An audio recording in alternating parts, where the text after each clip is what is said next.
So you want to start off by making your brownies according to the instructions on the box. So to these brownies, we added 2 eggs, 3 tablespoons water, and half a cup of vegetable oil. So let's go ahead now, and we're just gonna take this out. Perfect. Let's go ahead and pour it into our mixing bowl. I don't know about you guys, but I love brownies. My mom used to make the best brownies. She actually would mix pudding in with the brownies and it gave it like a cake texture. It was delicious and I dream about those brownies. So I am just going to mix up this batter. And like I said, you want to just make your brownies. They're going to be the base of our dessert according to the instructions on the box. So now is your reminder to preheat your oven. I am going to be using a 9x13 dish. So I have my oven at 350, but the temperature may vary a little bit depending on the size of the dish that you're using. So let's go ahead and tap all of that batter off of our wire whisk. And now let's go ahead and grab a pre-greased baking dish. So here is our pre-greased baking dish. This is a 9x13 like I mentioned. And now we're just gonna pour that batter. Beautiful chocolate. Oh, some of it did not get all the way mixed in, but that's all right. Guys, cooking does not have to be perfect. I make mistakes. Everybody in this world make mistakes. You know, I read a quote the other day and I quite enjoyed it. It said, in life, you gotta take the loss because what's life without the L? And I think that's a very good line to kind of live by. Like, we're all gonna make mistakes, we're all gonna lose some battles, but it's how we learn from those battles and kind of improve for next time that really matters. So I'm just going to go ahead and spread that around. I'm gonna lick this off camera, don't judge me. All right, now let's go ahead and put this in our preheated oven. Keep an eye on it for about 23 minutes or so. Now you want to take a instant pudding pack, and this one is key. You want the vanilla flavor. We're gonna dump that right on our bowl, and you want 1.5 cups of cold milk. Now your pudding pack calls for 2, but because we want this a little thicker, we're only gonna do 1.5 cups. Now, this is why you want vanilla. I'm gonna add a little bit of peppermint extract to give it a nice minty flavor that's going to be perfect for the holiday season. And a little bit of green food coloring. Because whenever I think of mint, I think of either red and white or like green, like a spearmint, like minty toothpaste almost. So this green is really gonna make this dish pop. Now let's go ahead and take a wire whisk. And we're just gonna start beating that up. And you can add a little bit more food coloring if you want, which I'm gonna do to kind of give it a little bit more of a vibrant green color. There we go. This is a fun take on one of my no-bake cakes. We did bake the bottom layer of the brownie, but this, ooh, look at that, it's almost like a Grinch green.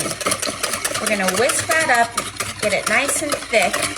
Okay, now that that has thickened up a little bit, we're gonna go ahead and pour it right on top of those brownies that we made. Now, these were in the oven and I let them cool, so they're not hot out of the oven by any means. You wanna make sure that this is a chilled dish so that those brownies had a good amount of time at room temperature to cool down. All right, now I'm pouring that. Honestly, it's like a peppermint pudding that's green, but I thought the green, fun Grinch color, green mint, like an Andes mint. This, I might call this my Andes mint no-bake brownie bake. Say that 10 times fast. Okay, let's go ahead and spread that on every last little bit. This, I don't know.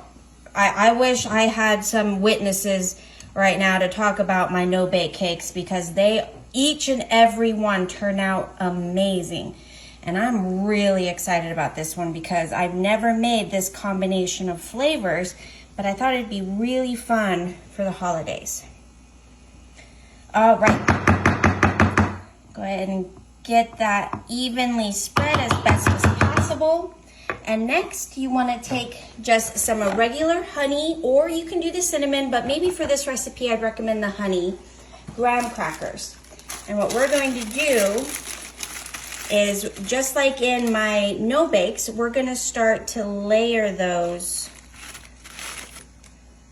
on top of the pudding.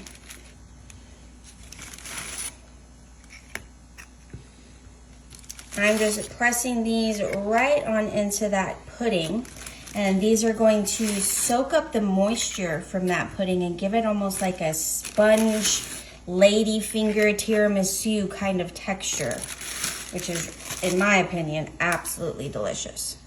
So I'm going to kind of try to piece that together. That is good enough. There you go. Next, let's go ahead and take some chocolate frosting. Now, this isn't completely brand new. I did use this for another recipe. I'm gonna microwave this, get it nice and creamy. We're gonna pour over for a thin layer of frosting. All right, so I decided last minute to go ahead and microwave some cream cheese as well. And we're just going to pour these like so. I don't know if I would have had enough of the chocolate alone.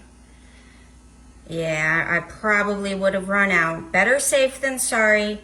So you want to make sure it's all covered, each graham cracker. You don't want any of that green showing through. So I'm just making sure every last little bit is covered with chocolate.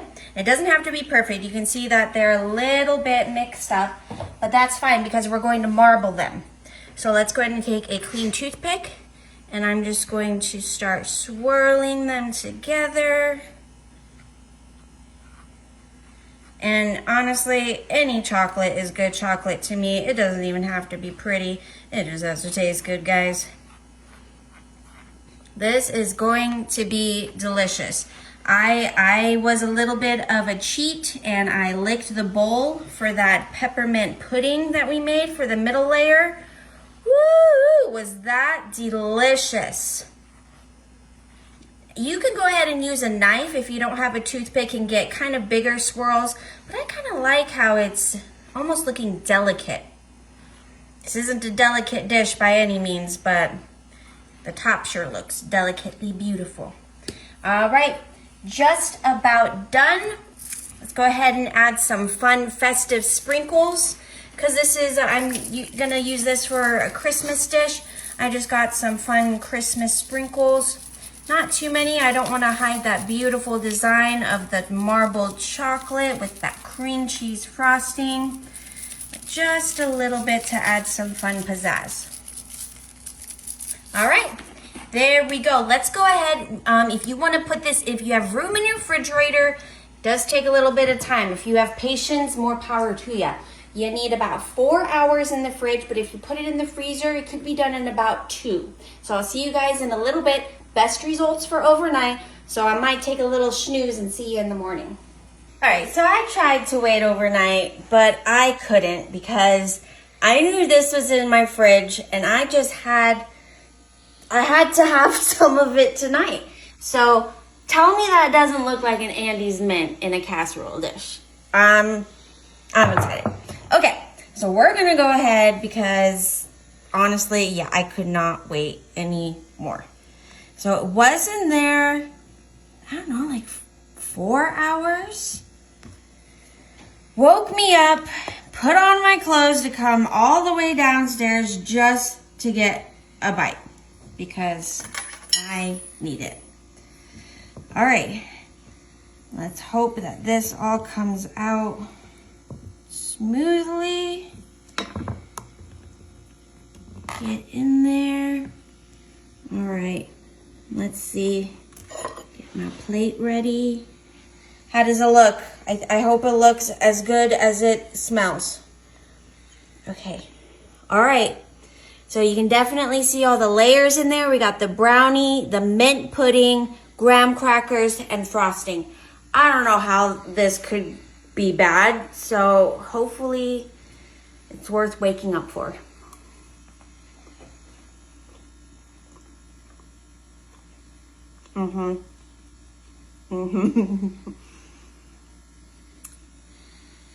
That was too good. That's too good. Make it for yourself. Let me know. The only thing I might change is making a bigger portion because this isn't going to last at all.